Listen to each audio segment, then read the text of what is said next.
Hi, welcome to Bleav in Clemson Football with Levon Kirkland. I am Will Vandervort.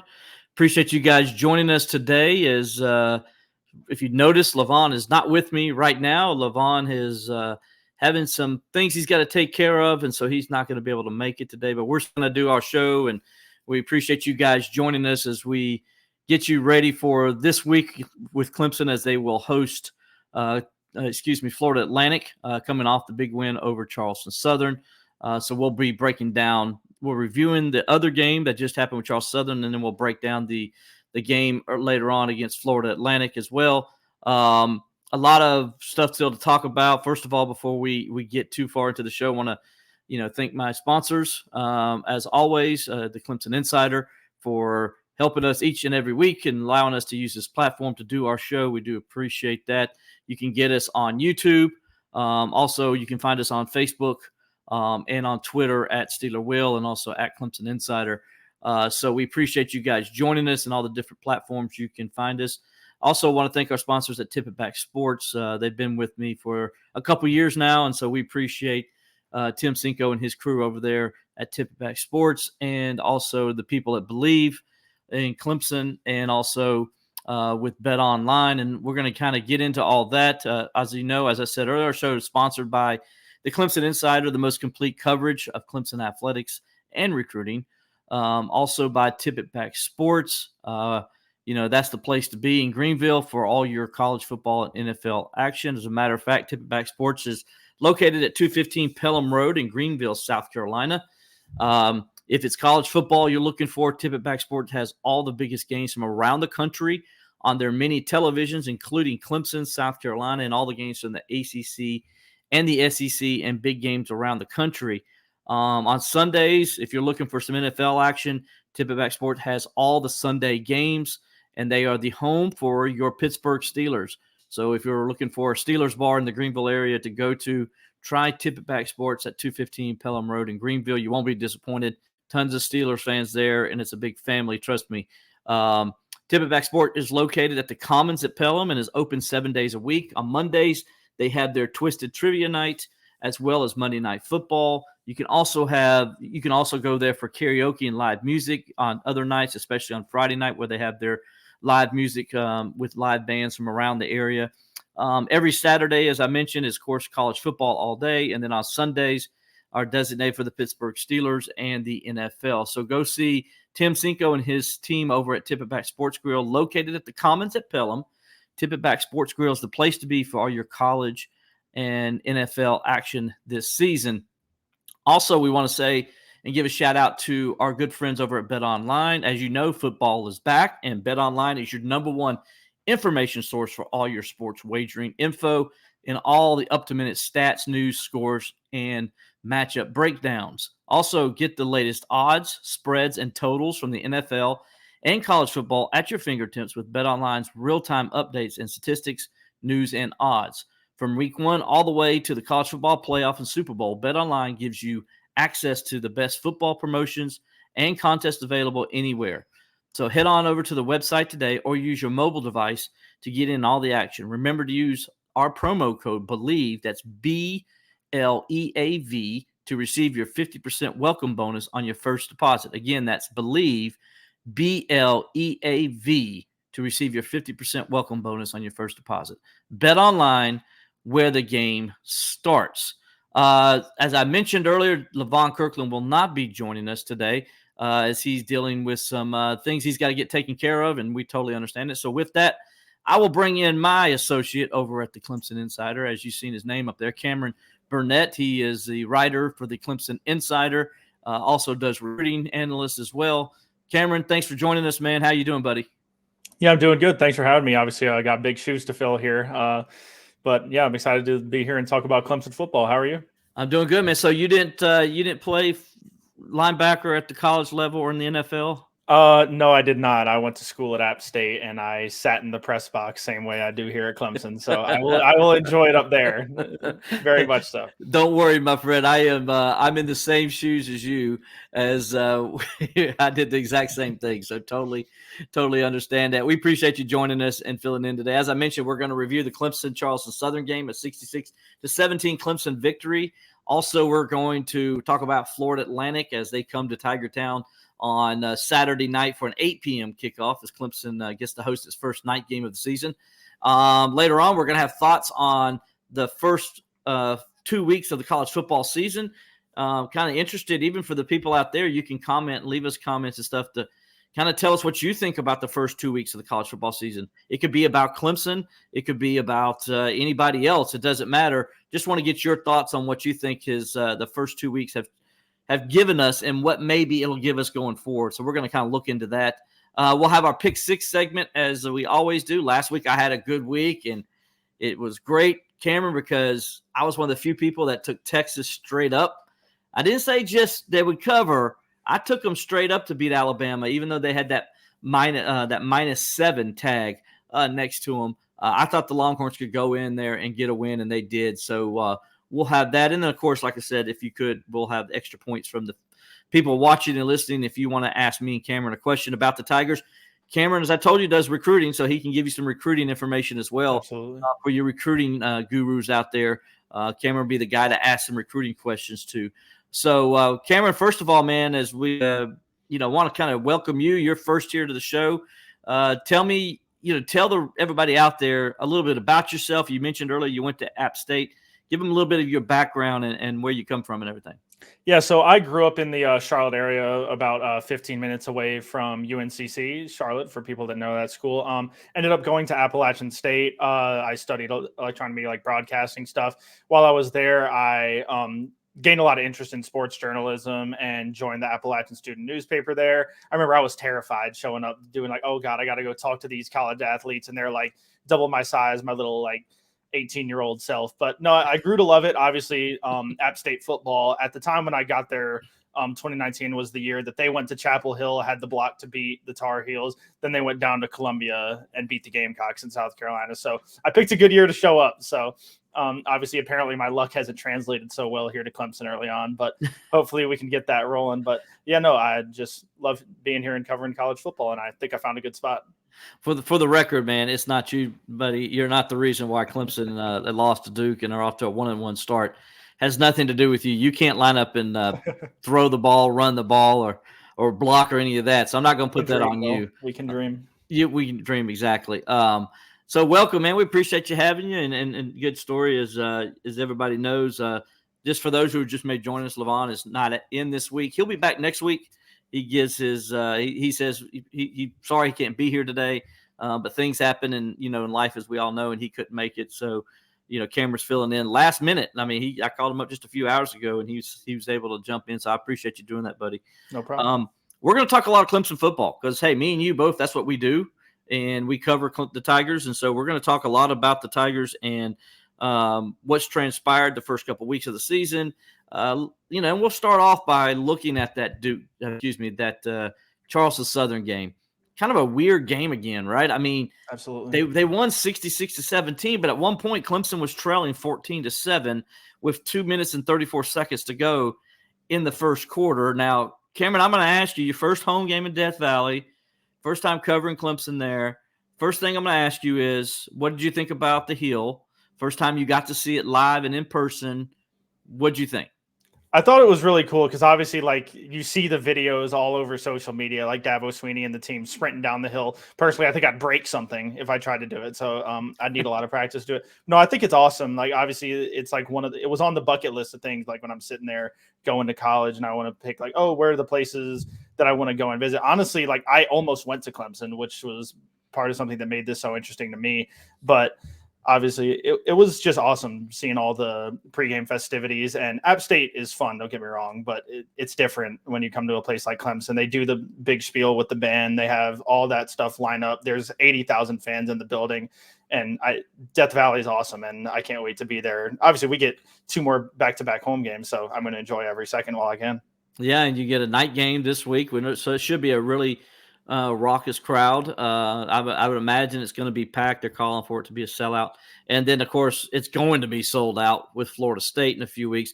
Your thoughts on that being a noon kickoff? Now, disclaimer: we're the media, and first thing we're going to say is I'm going to be honest with you. I love a noon kick, so I know Clemson fans out there hate it. Personally, though, for me, I like it because I'll get to see the Notre Dame Ohio State game and watch it and get to enjoy it. So, Cameron, for you, though, what did you think about it being a noon kickoff?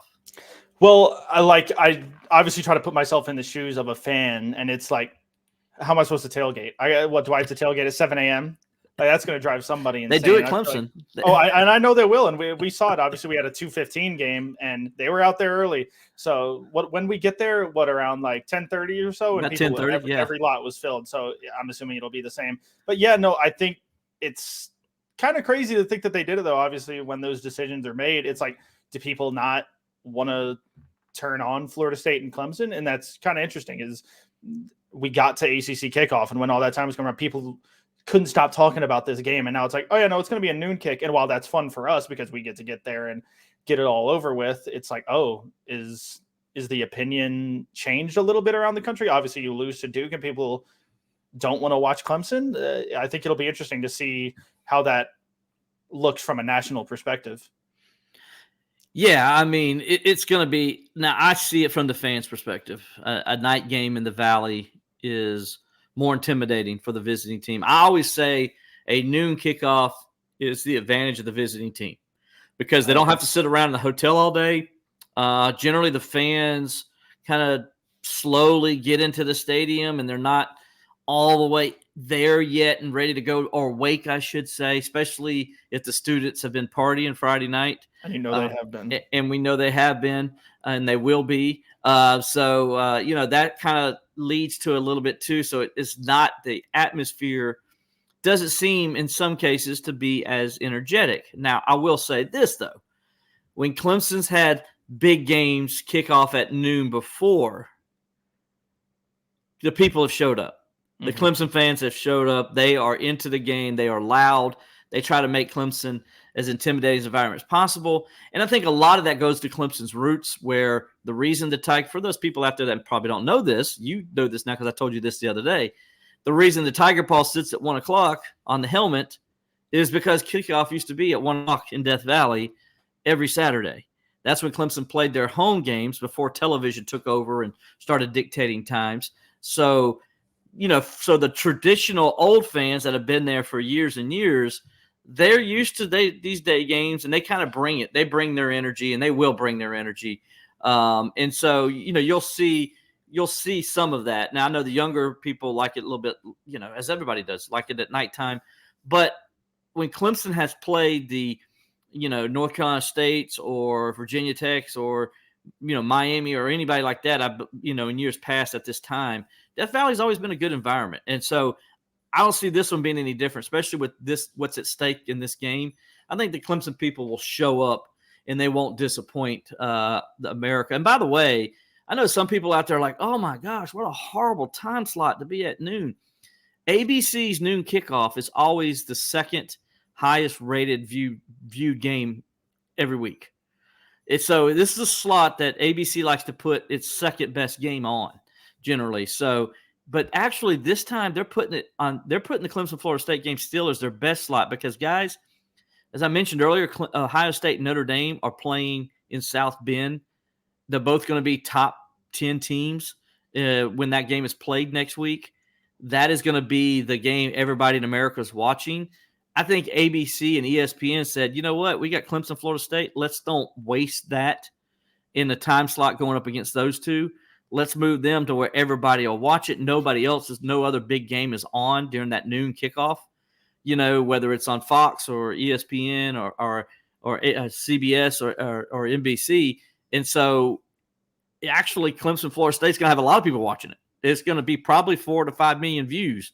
It's going to probably be the second best viewed game that day. So it's actually a calculated move by ESPN and ABC to put that game at noon because they want to make sure people watch it. Where the game they're going to have that night, I believe, is going to be Texas versus Oh man, who's it going to be? It's like I can't remember. It's based Baylor. Texas against Baylor is going to be the primetime game on ABC that night. Don't you think that's a sacrificial game, that they're just sacrificing that game? Yeah, no, and I think as we talked about, I remember when we were sitting in the press box on Saturday, Will, and they do the fourth quarter video when we're talking about the atmosphere and the different game time. They do that video, and it's Brian Dawkins up there giving his big old speech. I mean, I got chills sitting there in the press box. It's like I looked over at you and I said, dude, can you imagine in 2 weeks if it's a night game here when Florida State's in town, if this game's close going into the fourth quarter and that video plays, how electric that'll be. But we got a noon game. I mean, I still think, yes, I will have goosebumps if the game is close and we're going into the fourth quarter and that video plays.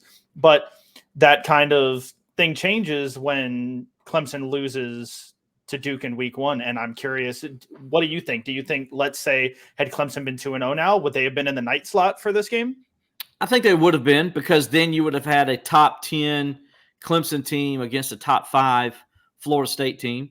And that would have been as dramatic going into as the Ohio State Notre Dame game on the other channel. So I felt like probably ABC felt like people would want to watch that still and would still get a lot of viewers, right? But with Clemson losing to Duke, I agree with you. I think it kind of took it to where ABC looked at it and said, and by the way, television makes these decisions, not the Atlantic Coast Conference. I know people get confused with that. The Atlantic Coast Conference can make a suggestion, but it's just a suggestion. The final verdict comes from the television executives. And so I think the executives looked at it and said, probably Clemson and Florida State will get more eyeballs if it's on a noon slot where it's competing against nobody else, and so that's what they did, because I think Oregon and somebody's playing at 3:30. That's a big game, top 25 game. So I think it's just a matter of, I think Clemson, Florida State will be a top 25 game, because I think the Tigers will get back in the poll this week. And I'll be honest, guys, I don't know why they fell out, because you replaced them with Iowa, who Clemson had a 20-point lead on going into last week in the top 25 poll. And then all of a sudden, Clemson loses. It was a 40-point lead, actually. And all of a sudden, they lose. I understand Clemson trailed 14-7 to Charleston Southern, but then they went on to score, what are we, 59-3 from that point on. I think they made their point that they deserve to be a top 25 team. But, hey, what do I know? Well, I do know some. I used to be an AP voter, so I do know some. But, you can't control how people think across the country. I will say this. There is a bias. Me and Levon have talked about this, Cameron, and get your outside perspective since it's your first year covering Clemson. There is an outside bias against Clemson from the national media, not the regional media, not North Carolina, South Carolina, Florida, Georgia. But when you get outside the South, and I think if you look at those polls, most of those polls that didn't have Clemson in it, they're coming from California, Oregon, all that. And it's always been that way. And I think some of it has to do with Dabo Swinney and his beliefs. I think they hold that against Clemson at times, because me and you both know how some of our colleagues in the media can be. They can get a little sensitive, if you will. Yeah, obviously that's the nature. And I think what you said, like all around the national media, I don't think it's just the national media that has that bias against it. Obviously, I'm from the North Carolina area, and like, unless you're a fan of Clemson, people just don't want to see them succeed. And I just think that's the nature of it. People want to see like a dynasty fall, and that's how things go in these sports. And obviously, as you said, I just want to go back when you were talking about the 3:30 game. It will be Oregon against Colorado, so obviously that would make sense that slot lines up. That's not a bad slot of 3 games to set up, obviously, with Florida State and Clemson, and then following up with that. That's about as good as you could ask for that week. But yeah, no, I think people just don't want to give Clemson credit where it's due. Obviously, you don't have a strong first week, but yeah, like, we were annoyed during the first quarter of the game against Charleston Southern, but that second half Clemson team, I thought, was what we all wanted to see. Obviously, maybe 5 quarters earlier, but we got it when we got it, and hopefully it's something they can build on. And isn't that supposed to be what the poll's about? They built on something. You saw something. You're like, okay, well, we put them barely in the top 25, and then they produced in the second half and looked like the team everybody expected them to be. But no, we're going to drop them instead because they made a couple of mistakes in the first quarter, and that's it. Yeah. To me, when I was a voter, I would take the whole body of work of a game into account. So if a team started off slow and then they finished strong, I would give them the benefit of the doubt there, or vice versa. If they started off strong and finished slow, I was always, I took my time to pay attention, not just look at box scores or what happened in one moment when everybody on Twitter is like, oh my gosh, Clemson's losing to Charleston Southern, and then not really follow up again to see what actually happened. And I guarantee you that's what happened. I guarantee you some voters probably the next day, and I know this is horrible to say, but I know how some voters are, because you get caught up in your work and you're doing your other stuff and you forget about what was going on. So the last memory you had was Clemson was trailing Charleston Southern, and you ended up kicking Clemson out because you either thought, well, they probably won, but it probably was like 35-17 or something. And I bet you they didn't see the score till the next day after they already turned in their poll, and they're like, whoops, probably shouldn't have did that.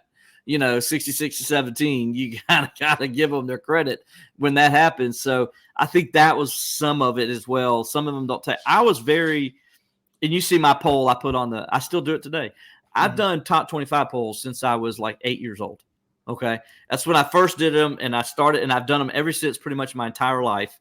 Used to drive my ex-wife crazy because she's like, why are you doing that? Nobody's seeing that but you. I'm like, yeah, but I like it. I just like doing it. And then I became a voter, so it kind of worked out pretty good. But I've always taken it serious. And so I will stay up all night and watch even Pac-12 after dark. I would watch the last football game when I was a voter, because I wanted to make sure I was giving as much into it as I could about every team that's in the rankings that I have in my ranking. And I would change my ranking every week. So who was number one the week before wasn't necessarily would be number one the next week. I always played it to what was happening during that week. I took it serious, but I've learned that not everybody takes it as serious as I do. And unfortunately, things like that. I mean, I've seen polls where people have forgot to put the teams in. Like they had Texas, like one year I remember seeing Texas was 15 in some guy's poll. Texas won by a lot of points. The next week he didn't have Texas ranked. I'm like, okay, you know why he didn't have Texas ranked? Because he forgot to put Texas in his poll. I'm like, how do you mess that up? But people do, and things like that happen. And I'm not saying that's what happened with Clemson in this instance, but I'm just saying probably people saw that 14-7 score, and that's the last they saw of the Clemson score, because once Clemson started dominating, people stopped talking about it. And then they were like, oh, okay, Clemson must have barely won or whatever. We'll knock them out. They don't deserve to be in the rankings. So that's probably what happened if I had to guess. Yeah, well, the thing about it is if you looked any further than just the score, you'd understand that it was still a dominant Clemson performance. It's tied 14-14 after the first quarter, if I'm not mistaken. But do you know what the yards were? It was like 198 to 6. Yeah. It is a 192-yard gap.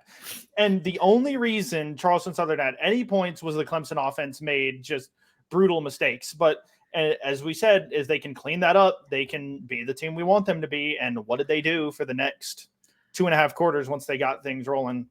They did just that. So I just think it's unfair to look at Clemson that way. I think the yards gap got even larger by halftime, but it's just, if you turn on the tape, you don't even have to turn on the tape. Look at the box score and you can understand that it was not a game that needed to force Clemson out of the top 25 whatsoever. No, it did not. I agree 100%. Speaking of the game, I'm glad you kind of brought it to the front there. Speaking of the game, Clemson 66-17, as the score shows right there. 600 and some odd yards, I think 79 total yards. Held them to 76 total yards, I Bleav. The first downs were ridiculous. 4 first downs. Four first downs for Charleston Southern.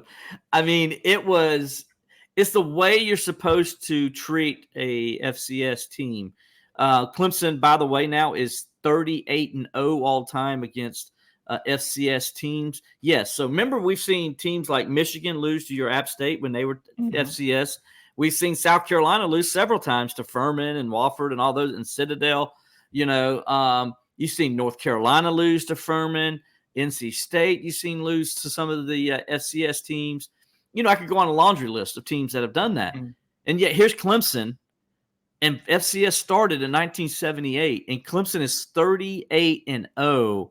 That's impressive, because you got to have your team up every time to play and to say, okay, hey guys, we're playing, somebody from the FCS. That's hard for a team to get themselves up and get ready to play. especially like Clemson this year coming off a loss to Duke, they're probably feeling pretty bad. I'll be honest with you, and then you had to get yourself up. You weren't playing Florida State that week. You weren't playing NC State or something. You had to get yourself up for Charleston Southern. And luckily, it was the first home game. I'm sure that helped. But still, kudos to Clemson and their players and the coaches to make sure the team was ready. And they went out there and did what they were supposed to, and that's dominate a weaker team. And I thought it was, other than the 2 Klubnik turnovers, it was everything that I said I wanted to see from them. Yeah, I definitely agree. And as you said, responding like that, obviously you have a little bit of a shaky start. And as we said, we saw dejected Clemson team after that Duke game. Like we saw Really Will Shipley walking out of the locker room. Like he just looked confused and frustrated. It's like he can't go out there and fix what had already happened. And I think that kind of personifies what we saw coming into this week. And then I can't imagine when the game was close at halftime against Charleston Southern, what Dabo Sweeney said in that locker room, let alone if he said anything. You might have just looked at him and walked out, and that said the message on its own. I don't think that happened, but yeah, but you can imagine all it took was a look, and they would understand what it meant, and they go out there and dominate in the second half. But yeah, and it's something to build on. That's what we've said a lot, and this team just needed to, no different from a basketball player that sees a free throw go in and then can start making jump shots. That's what this team needed, and I think they can carry that into this week. And yeah, it's hard to look at a team like Charleston Southern and wake up for it, because everybody's talking about, oh, well, when Florida State comes to town in 2 weeks. And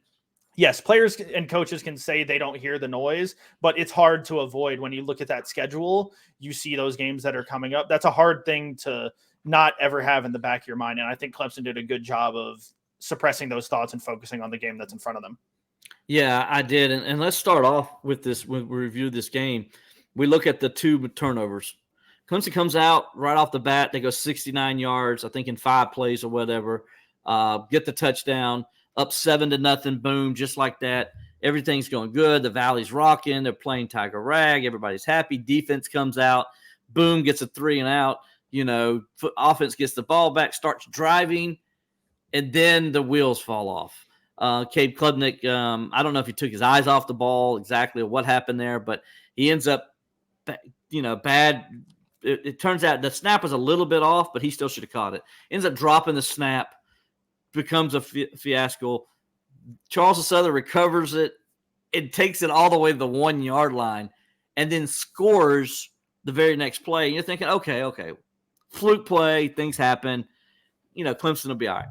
They get the ball back again. Bam, start going down the field, moving down the field. Look like they're going to go in for a score. And then, and I like what Cade Klubnik said here, because a lot of people I've heard have blamed the offensive line on this play. And yes, the offensive line did have some problems, and they did cause the problem that happened. But Cade Klubnik admitted that he panicked. He saw something that the defense was showing that he thought, okay, this is not a good play. But he instead of calling timeout, which is what he probably should have done right there, knowing this play is about to get blown up, he let the play happen. And when it happened, he's confused. He's rattled. He runs around like a crazy man because he's got everybody coming at him. And then he, for some reason, decides the best idea to do is just throw it towards the sideline. and the Charleston Southern player's like, thanks, as he just threw it right to him, basically, and he takes it 67 yards for a touchdown, and it's 14-7. That's the stuff Cade Klubnik's got to stop doing. He's got to call timeout there. That's what those timeouts are for. And yes, the offensive line gets a bad grade on that play because of the blocking and all that, but the quarterback saw before snap this play wasn't going to work. And I'm sure the coaches have told him, if you see that, just call timeout. We'll talk about it over on the sideline. Yeah, I absolutely agree. And we talked to Klubnik yesterday, and he almost laughed when talking about it, because he can't help but admit it. He said it's literally the worst play he's had probably in his whole life.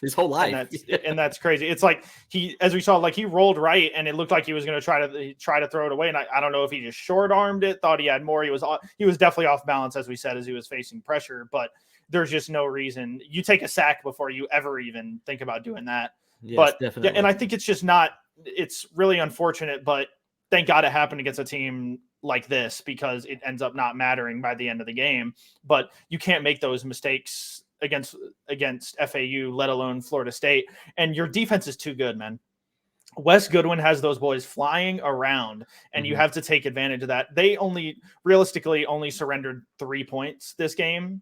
If we're being honest, they got put on the 1 yard line. That was one of the touchdowns. That's not fair to them. No. And then if that defense is going to play to a championship level, you cannot waste that and spot the other team 14 points. It's just not fair, and it's going to lose you games down the road. So they have to clean that up immediately. That they do. That's got to end, as Dabo said today in his presser. The offense has played well for the first 2 weeks, with the exception of 5 plays, and all 5 plays, with the exception of 4 of those 5 plays involve Cade Klubnik, and he said that that he's got to do a better job taking care of the football, and that's going to be, as these next couple weeks go here, especially Florida State next week. That's going to be the key for Clemson, because you mentioned it. Clemson's defense is going to give them a chance to win every game, but you got to give them a chance. You can't put your defense in bad situations where they're having to defend their 1 yard line. You can't ever do. You can't do that. You can't be giving the team a pick 6 where all of a sudden now you're spotting the team 7 points for nothing. And like you said, they really spotted them 14 points this week. So you can't do that against good teams, or you're going to lose. So Klubnik's got to learn to, like you said, eat it if it's a sack, or do like I said, you recognize it pre-snap, call timeout. Call timeout, and that's what those timeouts are for. Yeah, fans may boo, and they'll be mad. You wasted the timeout. But the fan doesn't know what you know, and if you're keeping the play from blowing up like that, I think they'll be happy if that play doesn't happen. So those are things there. But let's take a look at the good now. That was the bad. That was the ugly. Now let's take a look at the good. The good was Cade finished 28 of 37 for 315 yards and 4 touchdowns after that. He got rolling after that. So, first of all, I'm going to start my good there. What did you think of Cade Klubnik and the way he bounced back after having those 2 bad plays? Well, I think your headline this week is like the perfect word for it, is that moxie. I think it's that stubbornness almost to a degree to go out there and respond and put out that performance. And I think my favorite thing about it, obviously Cade played great ball in the second half, but what we got to see was Garrett Riley's tempo with him, and they were able to march down the field and react.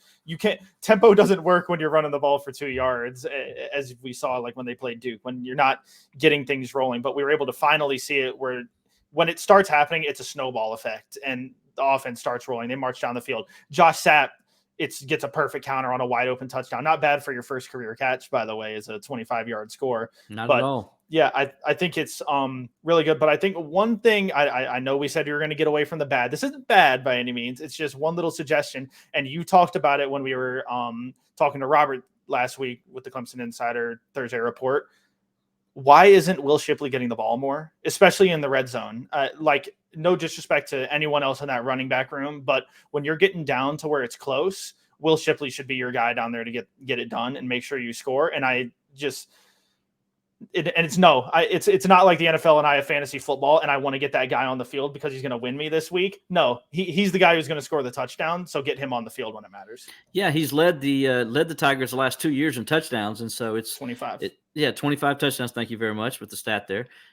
I'm with you. Give him the ball. That's your guy, and I think he needs to get the ball 25 times a game.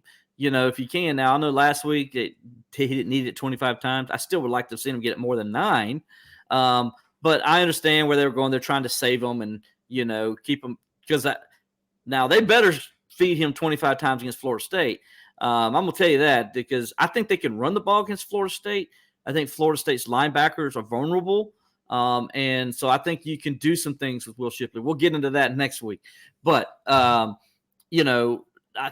with you. I think, when you get down there to the goal line, you got to feed the guy, and he's the guy you need to feed. And I'm all about Phil Maffa, and I think he's a good story, and he's a good running back himself, and we saw that with the 2 touchdowns. But I think you got to get your guy rolling, and Will Shipley's your guy. And right now he's just got 1 touchdown. That's off a reception.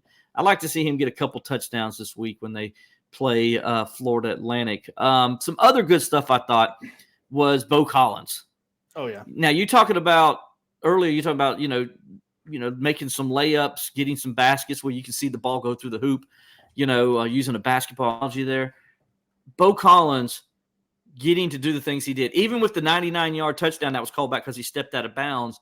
Him breaking those tackles, though, and still just rolling because the officials didn't call it out at the time, good for him. That was positive momentum to show, hey, I can break these kind of plays and take it to the house. Nobody's going to catch me. And then later in the game, he gets a 69-yard catch and run for a touchdown. Probably slowed up a little too early because he was celebrating. Need to do better there, Bo. I don't need to tell you that. Coach Sweeney told you all of that on the sideline and then some. And I'm sure when they watch film on Monday, he was reminded of it again. But still catching 7 passes, 137 yards, and a 69-yard touchdown. That's good for Clemson to see that, hey, we can make big plays in the passing game. Am Absolutely. I right? And I think a lot of it comes down to the recognition in the schemes. We were talking about it in the press box.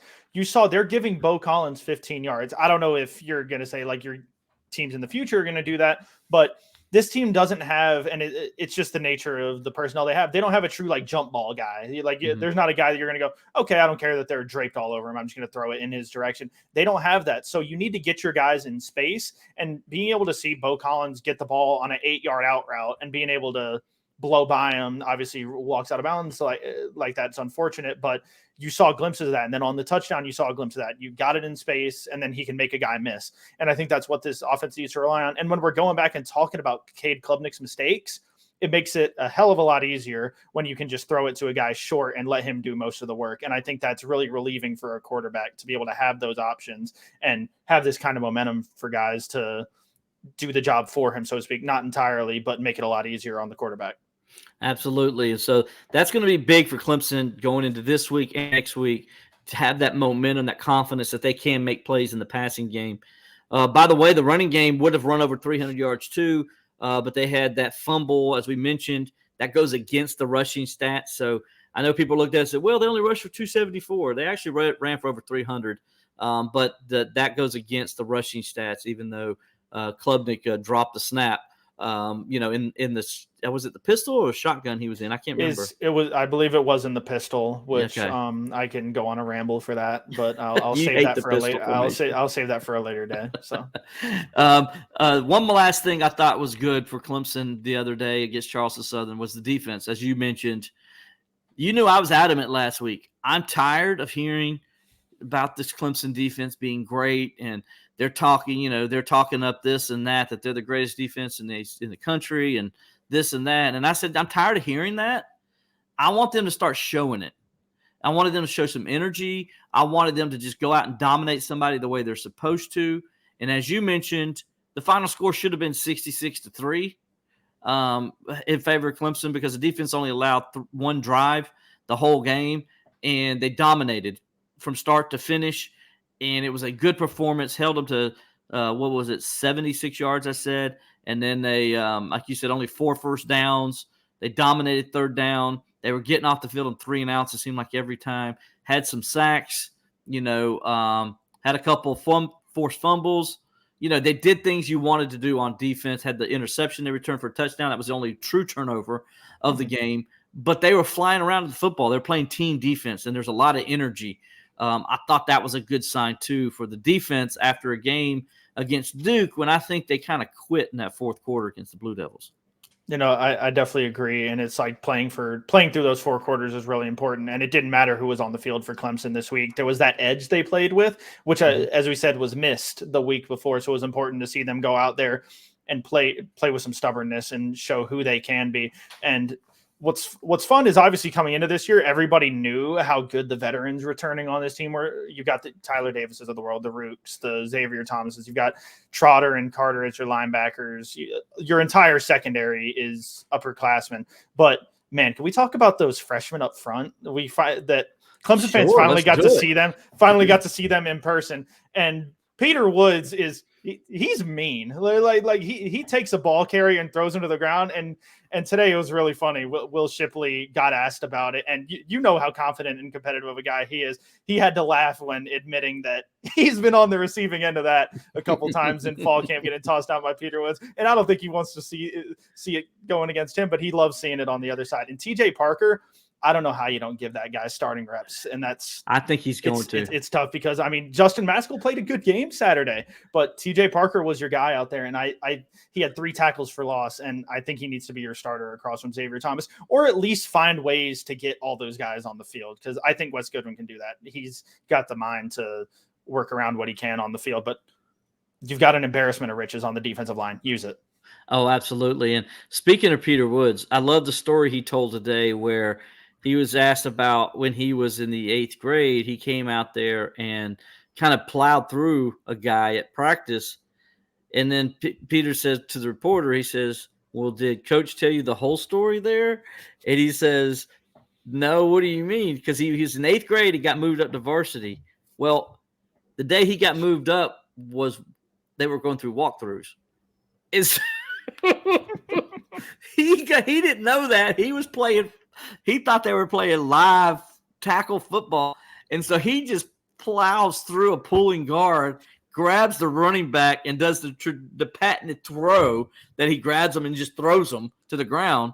And his coach looked up and says, what the blankety blank are you doing? Get over here. He says, so my first day of practice, first play of practice, he gets ripped by the head coach. He says, but so that's a great story to show you what kind of energy he has and enthusiasm he has for the game, and a great first story when you're playing big time, big boy football, right? I just thought that was one of my favorite stories of the day. And no, it's great to see him out there. We saw Khalil Barnes, getting his first start and doing well. And, let's see. First of all, he's not a freshman, but Jaden Lucas, wow. Oh my goodness. Talk about somebody laying the wood. If you ain't seen my story yet, go on the Clemson Insider and look at my story about Jaden Wood laying the wood for the Clemson defense. He loves it. He did this in practice too. That same thing you said that yesterday. Yeah, same thing you saw the other day. He laid it during a scrimmage, the first scrimmage Clemson had this year. So, there's a lot of guys to be excited about on that defensive side of the football. And I think it's just the beginning. I think this defense has that potential that they've been talking about. I just want them to continue to show it. And we're going to get into it. And I think that's a perfect way to flow into what we're going to talk about next. And that is preview Florida Atlantic at Clemson, 8 p.m. start on the ACC Network. First night game in the Valley. Need to ask you, buddy, you looking forward to a night game in the Valley and what it's going to be like? Oh, absolutely. As you know, me being a mountain guy, it gets a little bit too hot around those news games in that wide open press box. I start sweating a little bit too much. Not because of what's going on the field, just it's too hot.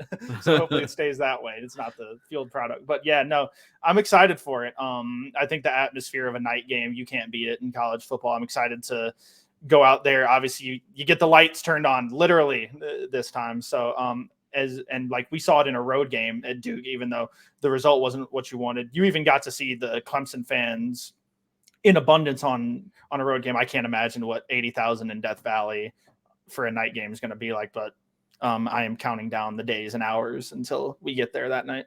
Yeah, it's going to be fun. I always look forward to that first night game in the Valley.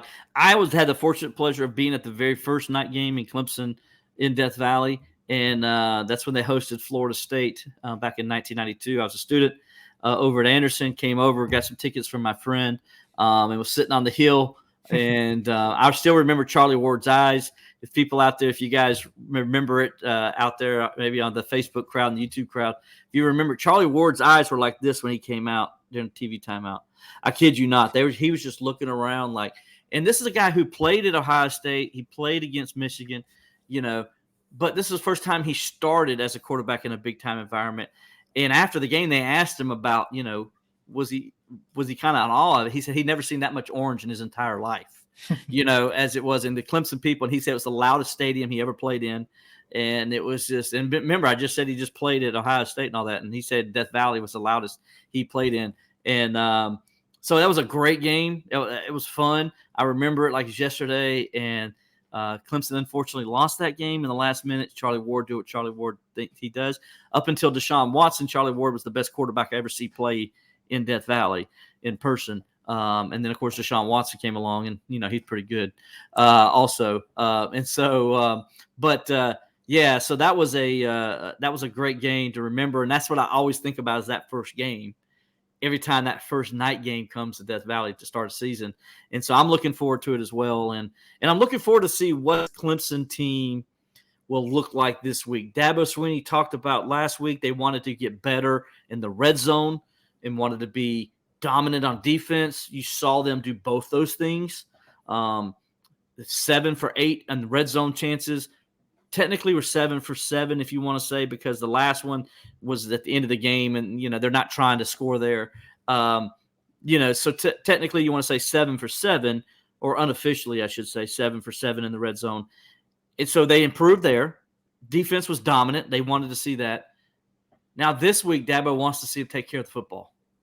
No stupid turnovers. Let's take care of the ball. And his goal is let's either win the turnover margin or make it even. He brought out a stat today. 8 of the last 9 games Clemson has played, they've lost the turnover battle. That is amazing. That goes back into last year. So, 8 of the last 9 games, they've lost the turnover battle.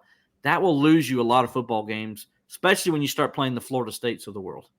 Absolutely. And I think a large portion of that comes with, as we've seen, you can't have slow starts. Slow starts lead to that desperation. And when that desperation comes, you get those turnovers. And I think that's the biggest thing for them. Obviously, there's all that focus on taking care of the football. You can do all those drills with making sure you don't fumble the ball. You can have people take all those little things and try to punch the ball out. You can prepare as much as you can, but I think it comes down to what you do as a whole with the offense to make sure those situations aren't presented. Because if you get off to that good start and you have that defense behind you, you can take care of the ball and not have to force anything, because those turnovers came from forcing things. Obviously, you have the interception where he's taking a risk, and that fumble came on a 4th down where Clemson was kind of trying to move the needle a little bit and say, okay, well, we can go out there and we're in our own territory. We're going to go for it on 4th down and prove that we can do this. And that nervousness in that moment came back to bite them. I think it's important that they don't sleepwalk into this game and don't for the rest of the season. Yeah, I'm with you as well. And so that's kind of a couple things. I'm with Dabo. I want to kind of see that this week as well.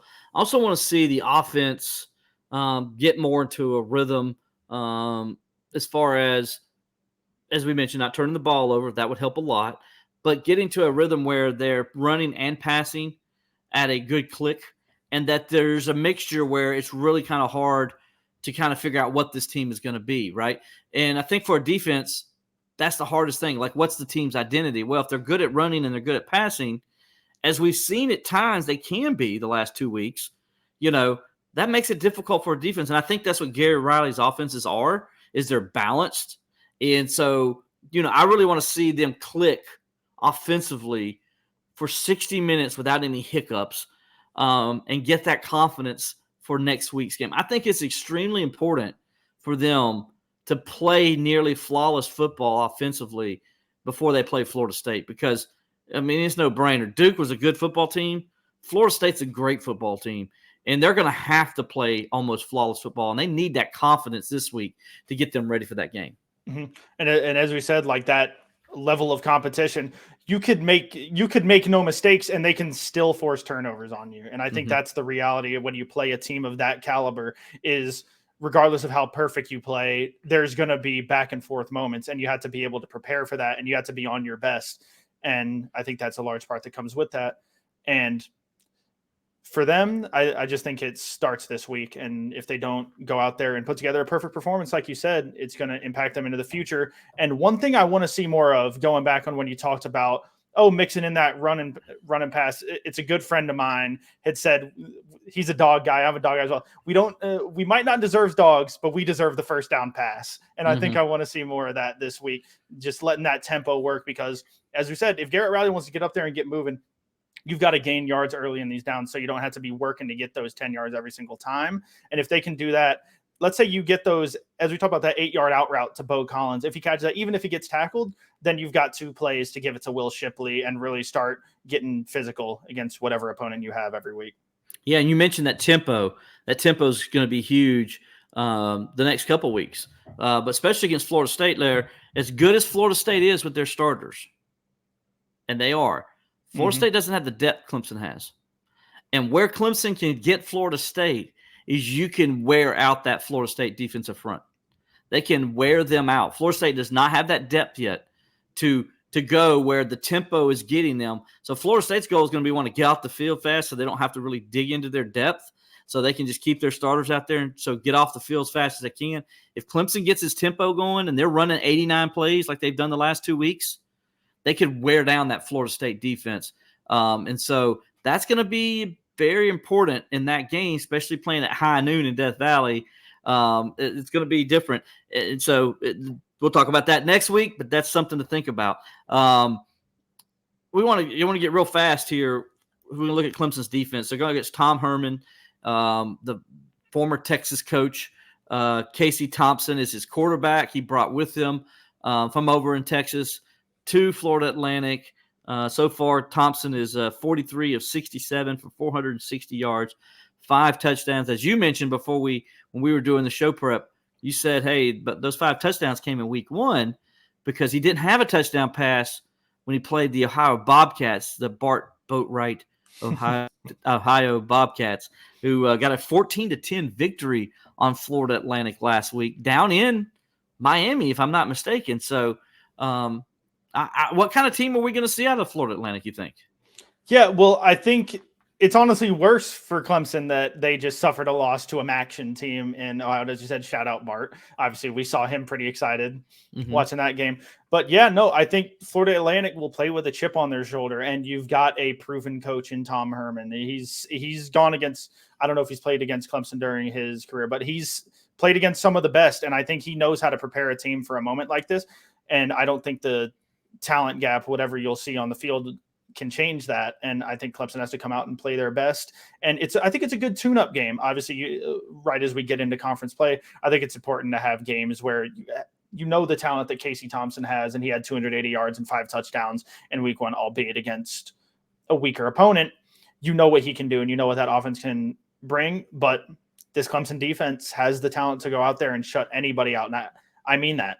And I think they just need to go out there and do it. As you said, can't be the talk anymore. Put it on the field.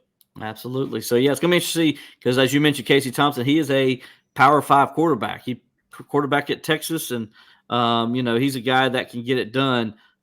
If he gets in a rhythm, he could cause some trouble to Clemson. Now, I do like Clemson's secondary, but this will be a good test for him. I thought Clemson – and, look, I want to go ahead – some people are misnomers from the Duke game. I've heard the national media talk about Clemson. They didn't get any sacks against Duke, which they didn't. But then they were talking about Clemson didn't get any pressure on Duke. And I'm like, no. Clemson got tons of pressure on him. 9 of his incompletions were throwaways, which means you're getting pressure to the quarterback. If he's throwing the ball away, that is a negative play. That's considered a negative play and a win for the defense. So today Clemson can't get pressure on the quarterback, or the secondary hasn't been tested yet. I thought the secondary is tested pretty good against Duke. Thought they did well and handled themselves well. I thought Clemson did pressure the quarterback in that game. Just Duke was getting that ball out fast, and then when he didn't, he's a smart quarterback. Riley Leonard is, excuse me. He's a smart quarterback, and he knew how to throw the ball away so he can go to the next play, which is what you're supposed to do. You hope Cade Klubnik learns a thing or two from him about what you're supposed to do when you're pressured. But Clemson's defense, I thought, for 3 quarters in that game played very well. We've talked about that, me and you have before. And they just kind of rolled over in the fourth quarter. Unfortunately, that was sad to see, but it is what it is in that game. But this is going to be an interesting little matchup, and we'll get a little test of what Clemson can do against a pretty good quarterback, because the guy they see the week after that is going to be a Heisman Trophy candidate quarterback who's right now on fire in Jordan Travis. So this is a good primer, as you said. Now I want to kind of shift gears a little bit, and we talked about Clemson, and Clemson can be a little bit in this conversation, but I really kind of want to talk about what we've seen the first 2 weeks of college football. We've had the fortunate pleasure to get to watch a lot of it, because Clemson played on a Monday night, and then they played that 2:00 game, so we got to watch a lot of night games. Cameron, just your thoughts the first 2 weeks of college football. Yeah, I think it's been really fun, and obviously I know we're going to jump into it, so I'm going to skip the pleasantries and jump right in.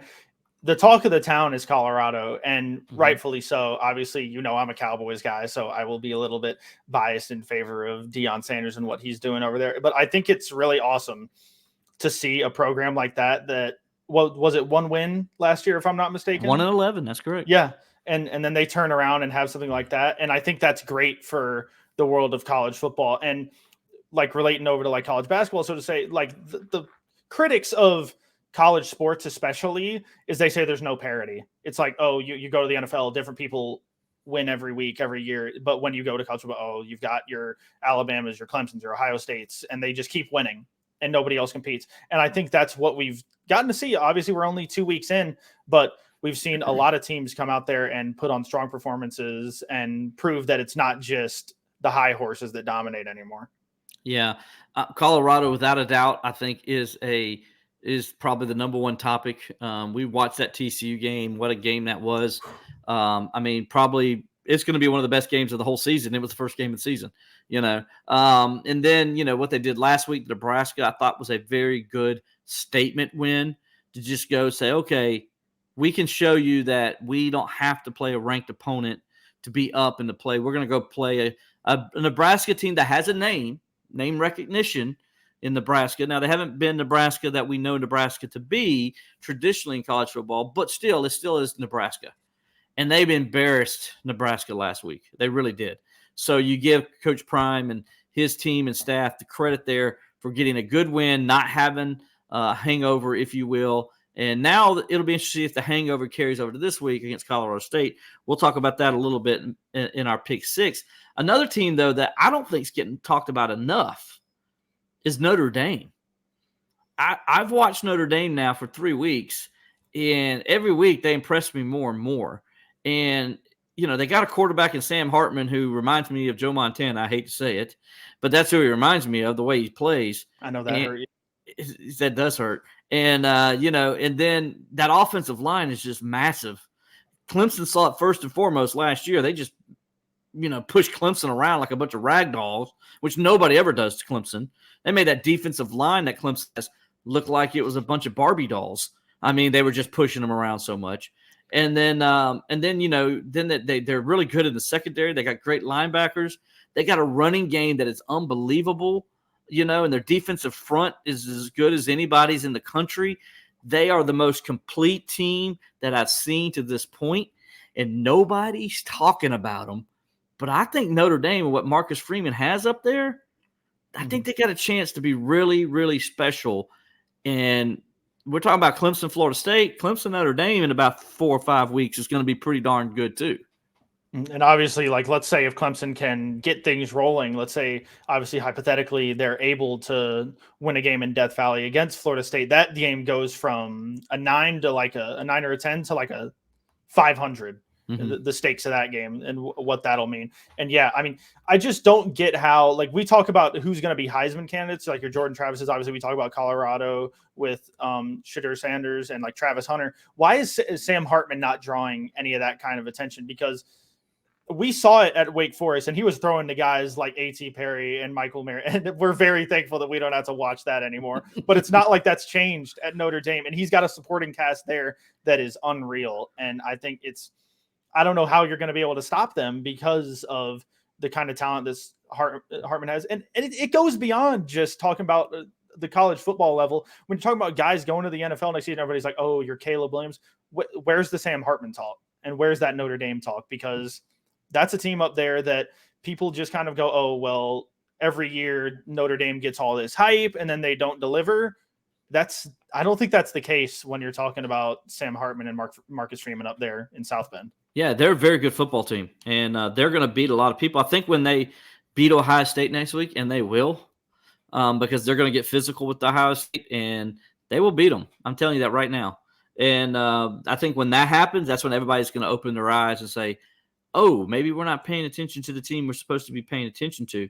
And then one other team that's just nobody knows anything about, and it's crazy because, they've won 19 straight games, and they're 2-time defending national champions, but that'll be the number one ranked team in the country. We hear nothing about. Now, granted, the first couple of weeks, they didn't really play anybody, so nobody really wanted to talk about them. This week, they play the Gamecocks, so they still don't play anybody. But, I know I said it, but I watched that first game from North Carolina, and South Carolina struggled against Furman. They were down 14-7 late in the second quarter against Furman that had to tie it up. So, I'm not, it's not like Clemson where Clemson was just messed around with 2 turnovers that made Charleston Southern look good. I mean, it was like South Carolina was in danger there in that second quarter for a little while because Furman was doing some things to them. As Furman did to Clemson last year here. Furman's a good little football team, by the way, in case people didn't know. But South Carolina gave up 9 sacks against North Carolina. They played Georgia this week. And we're going to talk about that later. But I want to go say Georgia, nobody's talking about Georgia. And I don't know if is there anybody in the SEC that can beat them? Well, it's like the last 2 years, it's literally been like Georgia and Kirby Smart is the Thanos of college football. They are inevitable. So no matter if you want to talk about them or not, when we get to December and they're undefeated and they're number 1 in the country, and we're like, oh, well, here we go again. And as we talked about it, that feels like the path that they're on, and seeing Alabama lose kind of plays into that as well. Is like, oh, well, you think Nick Saban and Alabama can go and beat them? They just lost to Texas. So it's like, can you trust them to go handle business against them? I don't think you can. And I just don't see a team in the SEC that can go to Georgia and take them down. I just don't see a situation where that's possible with the talent at every single position. I could start naming names, but I'd run out of time. No, you're exactly right. You would. And we don't have enough time to do it because we're getting close here. And, and I also got to mention, because you just mentioned Texas beating Alabama. Let's give credit there. I mean, the Longhorns, finally, they look legit. We've been waiting, right? See, we're still all kind of like iffy with Southern Cal, right? We're still iffy with Miami. Because, we hear it every year. The U is back. But we're like, oh, are they really? Is Texas A&M really that good? We don't know. Jimbo's, And then we look at Southern Cal. And I'm like, yeah, but your defense still sucks. You gave up 400-something yards to San Jose State. I mean, come on. How good are you? But I think we got our answer with Texas because they went into Birmingham where you don't win. I mean, Tuscaloosa, where you don't win. And they beat the crap out of Alabama. First time Nick Saban in his career during the regular season, lost a home game by 2 scores.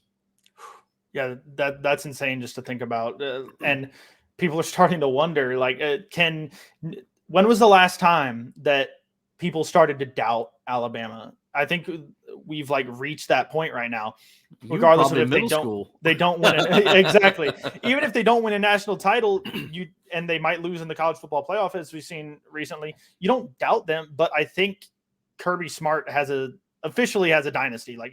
There's no reason to be dancing around it any longer. And I think it's interesting to see the landscape of college football right now, where people are talking about conference realignment and all that stuff. And it seems like Georgia's just holding their trophies above everybody else and doesn't really care about anything going on. And that's the way it seems. You're right about that. So yeah, there's a little bit of the landscape of college football. Now we're going to go to our 6th segment. As we pick the 6 games this week that go with the spread, against the spread, however you want to say it. So we'll start off real fast. LSU at Mississippi State. And by the way, we didn't mention it, and another thing in college football is SEC's down this year. Yeah. The ACC has, a 3-1 advantage in the 4 meetings they've met. The only one that ACC lost was a game that really wasn't – everybody knew Tennessee was going to win it. Virginia was a 3-score underdog. We knew Tennessee was going to win that game. So the ones that were head-to-head, up in the air, the ACC won all 3 of them.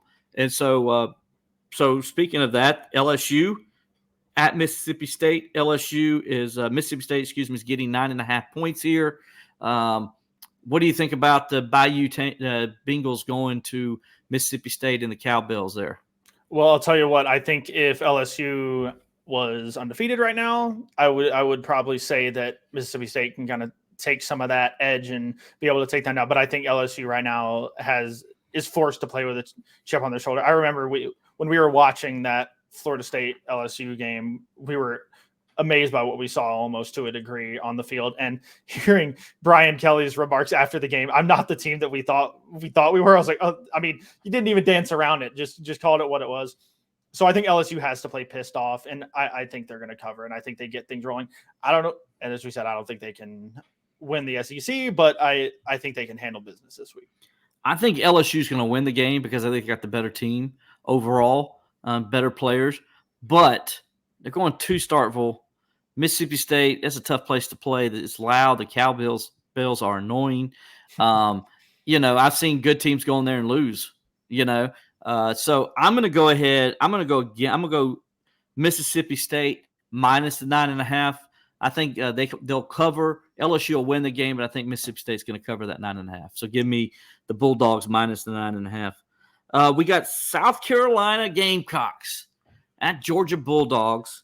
This is a game every Clemson fan just would like to see the stadium open up and swallow both. Let's just be honest, call it what it is. Clemson hates both these schools. But somebody's got to win. And if I had to bet, Clemson fans are not pulling for the Gamecocks. So they're going to suck it up and pull for the Bulldogs like they did North Carolina a few weeks ago. Georgia is getting, South Carolina is getting 27.5 points in this game. It's in Athens. What do you think is going to happen here? I mean, I think it's going to be ugly, but I feel like that's what a lot of teams say, regardless of who you are when you go to Athens in the last few years. That's kind of what you get. But, I mean, I feel like they could score a touchdown. Is that an evil thing to say? I feel like they could get something going. I don't know. 27.5 is a lot is Will. Georgia only gives up a touchdown a game. So I know. So, but no, I mean, okay, fine. I'll admit it. I do think Georgia covers this one. I think it's bold, but as we've said, where people don't talk about Georgia all the time, and guess what they keep on doing? Running people through the dirt. So that's what they're going to do this week. I know some people are concerned because this is the first real game Georgia's played this year. And South Carolina has been battle-tested against North Carolina. But did you watch the North Carolina game? Because North Carolina's defensive front is not Georgia's. Mm-mm. And nobody's is. First of all, Shane Beamer, I think, is a good coach. I think Shane Beamer does as good a job as anybody of getting his team better from week to week. We see that both seasons he's been the head coach and what he's done. And I'm sure they're going to be better in week 3 than they were in week 1. But still, if this was week 10, I would like South Carolina's chances a whole lot better than week 3. Going to Athens against that defense, your offensive line has major issues. Your defensive front looks like there's a hole in the dam that they just can't stop the run against a good power team. North Carolina ran all over them. People forget that. I mean, North Carolina just physically dominated the lines of scrimmage in that game. And that was North Carolina, who's not known for dominating lines of scrimmage. Okay. Mm-hmm. South Carolina, I'm sorry. You're not there yet. You may get better as the season goes on, but you're not there yet. I think Spencer Rattler, let's hope and pray that he can survive this game because he's going to be running for his life. I like Georgia. Give me the 27.5 points, minus 27.5 for the Bulldogs. I think they're going to definitely cover on this one.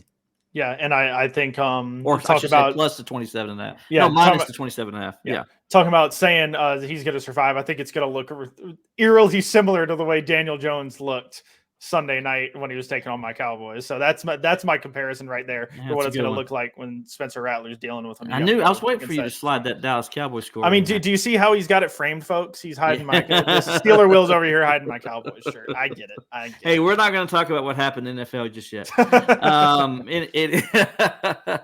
Anyway, take that for a win.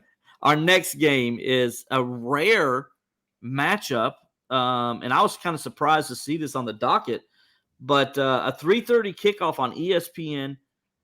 The Big Ten's Minnesota Golden Gophers, 2-0, coming to Chapel Hill to face number 20 North Carolina. 3:30 kickoff. The Tar Heels are a 7.5-point favorite. What do you think about this one? This is Big Ten versus ACC. ACC's got a chance to make some noise here. Dude, one thing I want to say before I get directly into this game, I know it's hard to kind of set these things up with all your realignment stuff and whatever, but basketball does those like conference challenges. Why is that not a thing in football? I think it's going to be in the future. And it should be. And I think this game should be I think this is going to be a really, really good game. And looking back to last week, you want to talk about battle tested? North Carolina had to go to war with my Mountaineers, App State. They had to go to war. Obviously, I was not very happy with the final result, but no, and I think that is a good thing for North Carolina moving forward. I think that team knows what it takes to win. albeit they play in a conference where they're not really known for being the dominant one. They know how to win, and they can compete for an ACC title. And I think they get that started. But I don't think they cover. I do think Minnesota keeps this close. I think it's probably is it 7.5 if I'm correct? 7.5, yeah. I'll tell you what, I actually do think that they get robbed of the cover, and it's a 7-point game. That'll be my guess. All right, I'm going the other way. I think North Carolina does cover because I think North Carolina has speed that Minnesota just doesn't see being in the Big Ten. I'm just going to be honest. That's something when a team from the Big Ten comes south to play, and they play a team who's ranked in the top 20 that's got a pro-style quarterback in Drake May. It's got wide receivers. Even though their best receivers not on the field, North Carolina's still pretty darn productive at wide receiver. Minnesota's going to be physical. There's no doubt. They're going to bring that running game in. They're going to try to do some things. But North Carolina can run the football too. And they got speed everywhere. And I just think speed kills. And I think the Tar Heels win this game maybe by 10 points or so. I think it'll be a tight game, but they get a late backdoor cover to get that plus 7.5. So I'm going to go with the Tar Heels on the plus 7.5. All right, next we got on the docket, and I can't believe this one. This one is when we saw this one, I said, yeah, we're gonna definitely call this one out. Number 11, Tennessee, is going on the road to play 1-1 Florida, who hasn't looked good at all in either one of their two games so far. And Tennessee is a 6.5-point favorite in this game. Cameron, come on. What is this just a gift Vegas has given us? They're just giving us this gift? Yeah, I don't get it.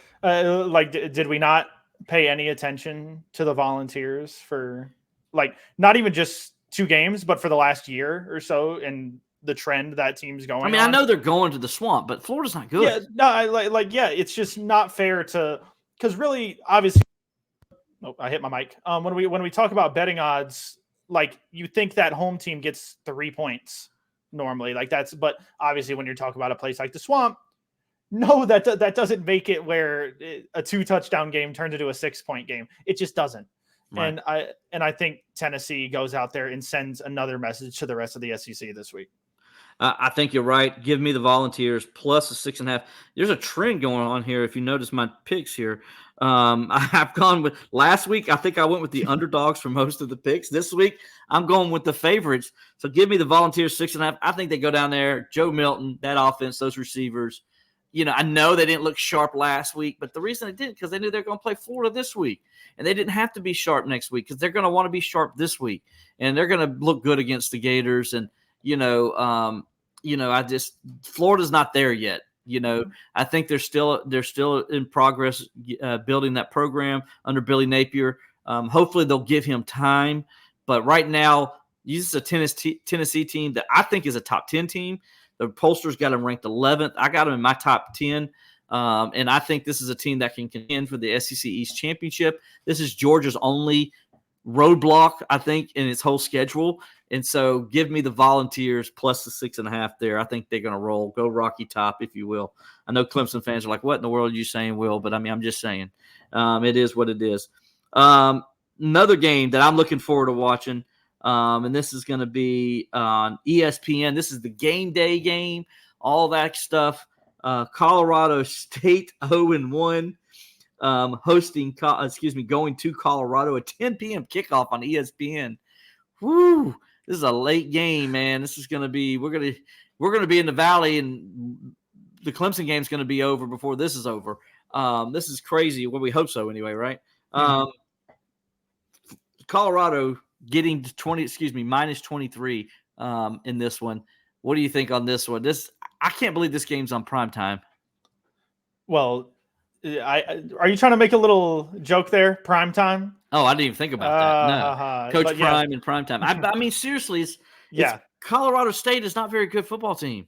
This should be like Colorado State should file a lawsuit because this is unfair to them that they get the college game day. All this just it's literally just putting. I mean, as they should. It's putting Colorado on a pedestal at this point, and I think they go out there and deliver a dominant performance against Colorado State. It's not fair to them that they have to wait all day to play this game and take on a Colorado team that's just rolling. Yeah.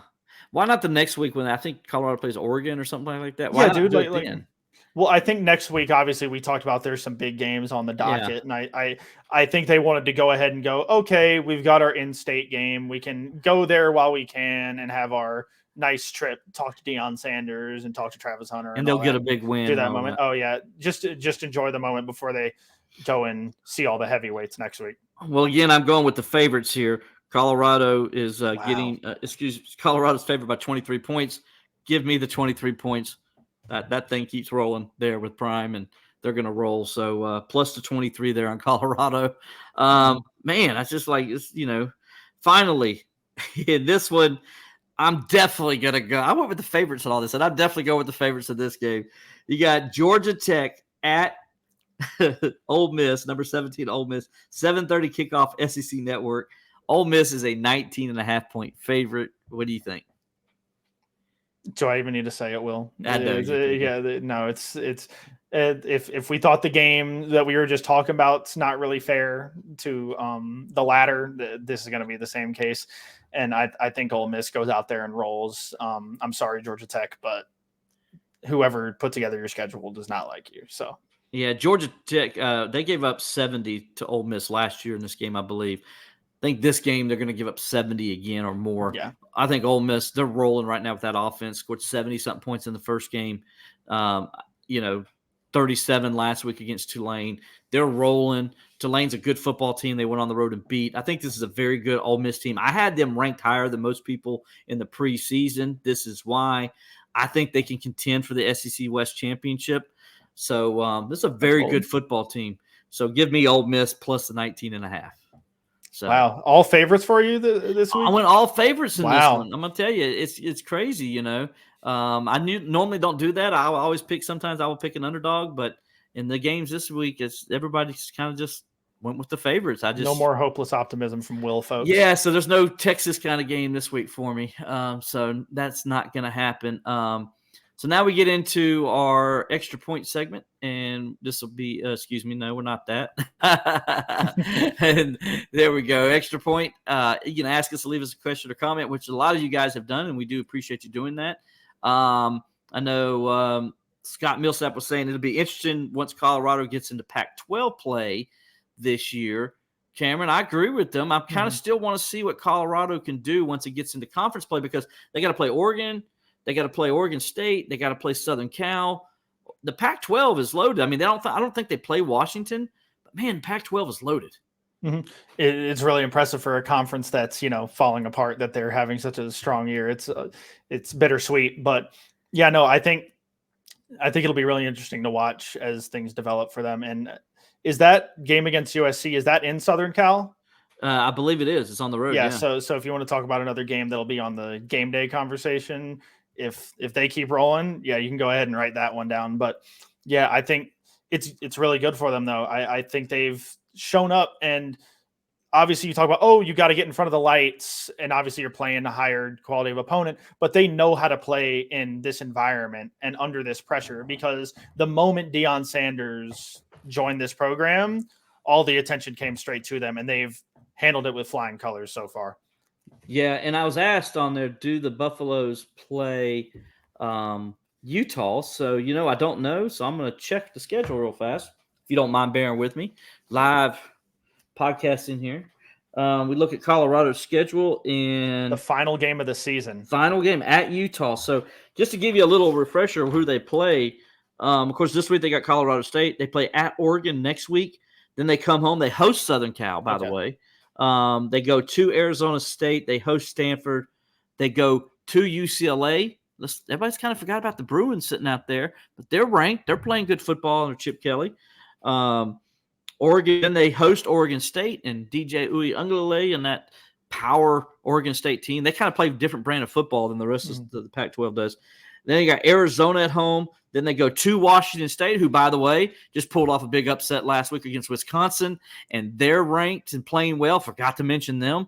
And then they go at Utah, who really kind of quietly is sitting there undefeated right now. But seems like they're a pretty good football team too. Play, as usual, play really good defense at Utah. So, there's some tough games there. I can see them losing 1, 2, 3, 4. I can see them losing 5 of those games. And I think that's really interesting. And I think that just sets up perfectly. I can't say enough that it's like genuinely hilarious with the way the Pac-12 is going and the fact that this season's can be as electric as it can be. But I think all those games are going to be ones that people circle to watch every single week. And I think it'll be really interesting to see how Colorado handles these opportunities. And as you said, like ending your season with Utah is I'm genuinely going to say this. I think that's a tougher challenge than Southern Cal when you take them on as a whole, when you get to that end of the season. And Utah, as we've seen in that winning pedigree, I think that defense and what they present, obviously Pac-12 is not known for all their defense, but Utah can go out there and play defense. And I think that's what they can do against Colorado. And it'll be interesting to see when those teams are reaching their peaks at the end of the year, what kind of challenge the Utes will present. Now, we got somebody on YouTube asked us about Clemson's 2 running back sets. They believe that is Clemson's maybe best chance against Florida State next week. I know Clemson's got Florida Atlantic this week, but hey, we're reporters. We can look ahead if we want to. I like that idea. I do think the 2-back set could be something Clemson can use to their advantage. What do you think?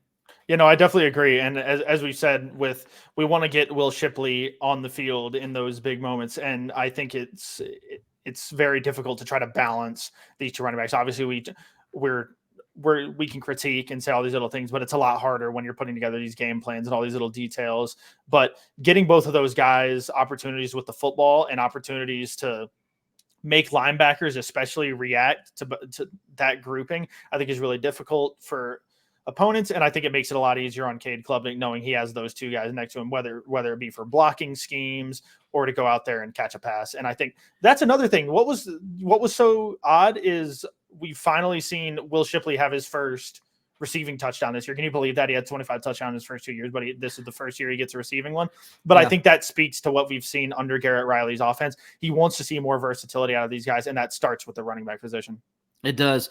Talking about the offense and the versatility of this offense, we got one person to ask us on YouTube again. And of course, that first game, we saw some drops. We didn't see as many in the second game, but they wanted to know if the wide receiver should get some pine tar, and that's pretty funny. But in all fairness, 2 things: have you ever touched those wide receivers' gloves? It feels like there's pine tar on them already. I mean, those things are sticky. That's why you see these guys doing these one-hand grabs. That's why when you see Joey Galloway on college football wrap-up show, whatever they call it, he's always saying, well, do it without the glove, and I'll be more impressed, right? So, and I'm with Joey Galloway on that. It's more impressive without the glove than with the glove, because with the glove, it's pretty sticky. It's easier for them to make those kinds of – not that it's still not impressive, not that it's still not hard, but, these things. But going back to my original point, I don't remember any drops this week.